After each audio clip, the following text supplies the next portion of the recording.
Aba, Julian, okay yan na. Ano mga steps? Anong ginagawa mo? Dati gumagawa kasi ako ng bagong the moves na ipapauso. Kaya, Bagong the moves. baka maturuan mo. Ay, naku, mamaya na yan. Halika muna dito. Tuturuan kita ng bagong recipe na pwede mong ipauso. Madali lang. Wow, ipauso na ako. Excited na ako. Game, ano ba lulutuin natin Madali ngayon? lang. Mga kapuso, samahan niyo kami as we give a classic dish, a new twist. I'm Jenlyn Mercado and welcome to Sarap with Family, your daily serving of dishes that bring the family closer together.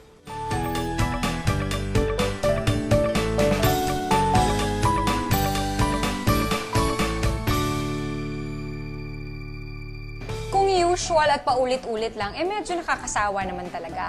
Kaya ang dish na ihahain namin sa inyo ngayon ni Julian Trono, lalagyan namin ng bago at kakaibang twist. Wow, ate, alam mo, sobrang excited na ako. Ano ba yung lulutuin natin ngayon?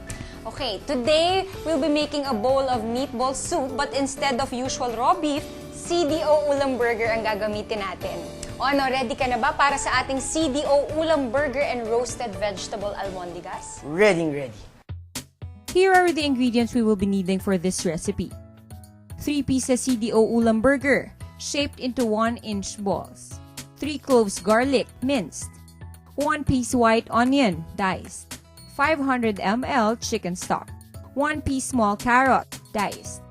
1 rib celery, sliced. 1 piece small eggplant, diced. 4 pieces tomatoes, diced. 1 stalk leeks, sliced.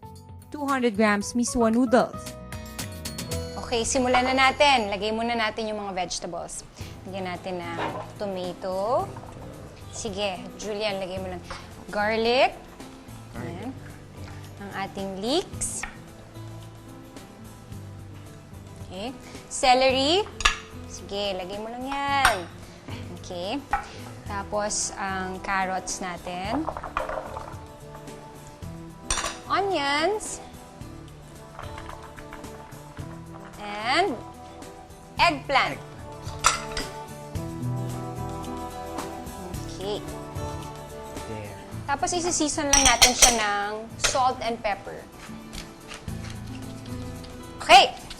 Tapos i-roast natin siya for 30 minutes, 375 Fahrenheit. Okay. Lagay na natin sa oven. Okay. 375 Fahrenheit. Okay. Next. So, Okay, next.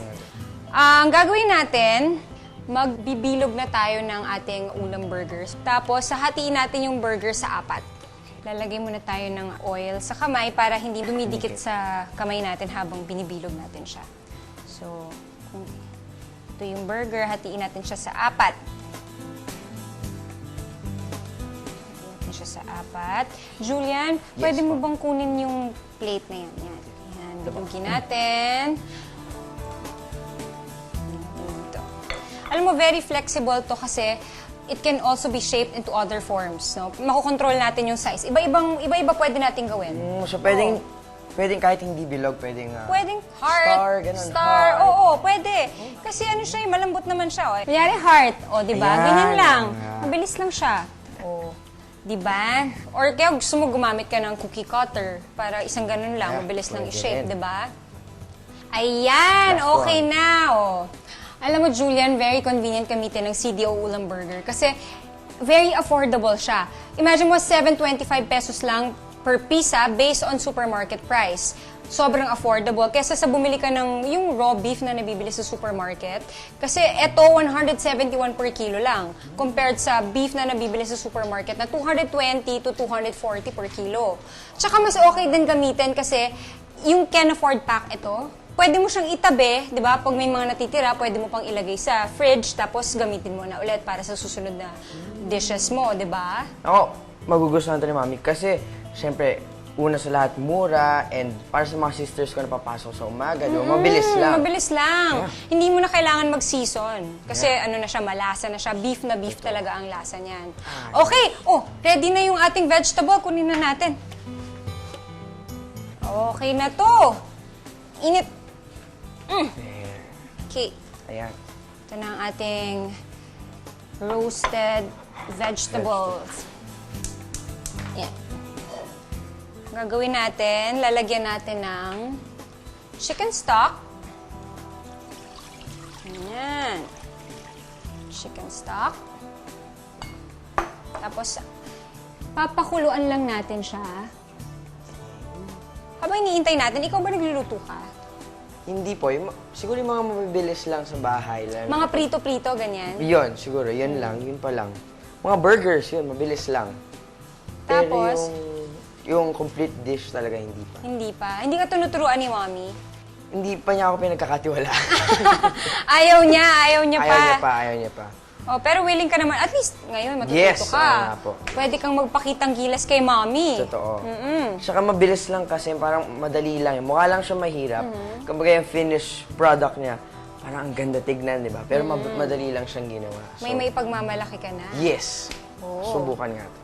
Ayan na, kumukulo na siya. okay. So, pwede na nating ilagay yung ni-roast natin na vegetables. Kanina, ito na. Lagay na natin siya dito. Alright. Tapos, ilalagay na natin ang ating CDO ulam burger na ginawa nating meatballs. Oo. Alam mo, beefy na beefy talaga ang lasa nitong ulam burger na to. Siguradong magugustuhan ito ng buong pamilya. At ang maganda pa dito ay complete siya with spices. So, hindi mo na siya kailangan lagyan pa ng salt and pepper. 'Di ba? Makakasave ka ng time and money compared sa mga beef na nabibili sa supermarket. Less hassle siya. Oo. Mas less yung trabaho. Diba? Yun, tsaka habang hinihintay mo, pwede kang sumasayaw niya natin dyan. Pwede.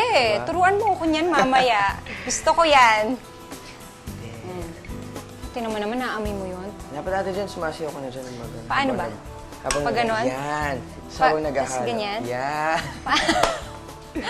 Paano ba? Kasi siyempre, di ba, mabilis lang, wala Oo. nang hassle, so... Kaya pwede ka nga, na mag-aantay-antay ka lang, sayaw-sayaw ka lang. Parang pang matanda yung sayaw ko. Oh, ito, medyo naluluto na siya. 'Di ba?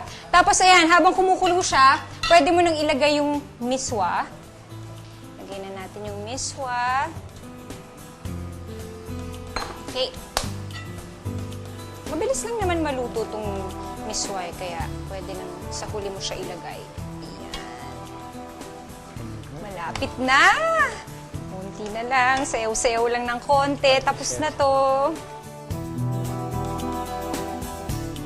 Tikman muna natin kung okay na ba yung lasa. Kung hindi, lagyan natin pa ng konting salt. Para sa akin, okay na. Tapos, ilalagay lang natin siya sa ating bowl. Siyempre, mas maganda kung maganda yung plating, di ba? Yan! Ayun. Ang bango. Ang bango, di ba? Ang bango. Yan! Lagyan lang natin ng garnish. Yan! O, di ba? Ayan, okay na. Pwede na nating picturean. Tapos lagyan mo sa Instagram mo. Kaya Twitter, di ba? Thank you. Turn ko muna. Picturean mo na. Nalagay ko hashtag ako ang nagluto. Sige. Kunwari lang tayo. 1, 2, 3. Yun. Okay. Okay ba? Tignan na natin. Ay, Ganda. maulan. Yeah, perfect. Asan na yung bowl mo? Lagyan natin. Diba? There you go. Okay, let's try it. Ooh. Ang nga. Naiyak ako, sobrang sarap. Sobrang sarap. Yung init. Sobrang Napasukan. sarap, Ate Jen. Ako, beef na beef talaga yung lasa ng meatballs, no?